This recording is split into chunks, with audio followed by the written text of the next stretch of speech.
Logistik pemilu berupa kotak suara kembali diterima oleh KPU Oku. Sampai saat ini total kotak suara yang telah tiba di Kabupaten Oku sebanyak 5.059 buah.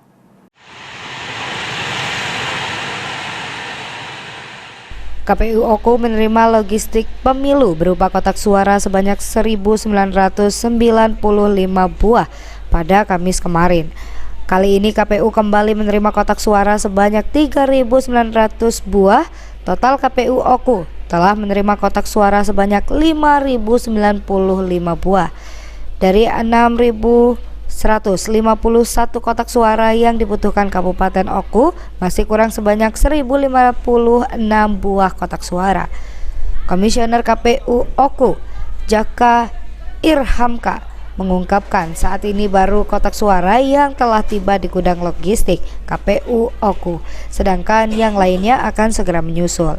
Saat ini yang sudah masuk ke dalam, yang sudah kita terima dan posisinya sekarang sudah ada di gudang, yaitu pada tanggal 19 Oktober kemarin sudah masuk 1.995 buah kotak suara. Kemudian di tanggal 21 Oktober itu masuk lagi 3.100 kotak suara.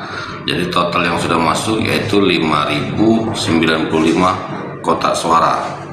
Sedangkan kebutuhan kotak suara kita dan melihat dari jumlah TPS kita yaitu 1.225 dikali 5 kotak suara berjumlah 6.125 kotak. Kemudian untuk kebutuhan di PPK 13 kecamatan dikali 2 kotak suara yaitu sebanyak 26 kotak, sehingga total kotak suara yang dibutuhkan oleh KPU Oku untuk gelaran pemilu tahun 2024 adalah 6.151 kotak. Sedangkan yang saat ini dikatakan Jaka untuk surat suara baru akan tiba bulan depan, mengingat daftar calon tetap atau DCT akan ditetapkan pada 4 November mendatang.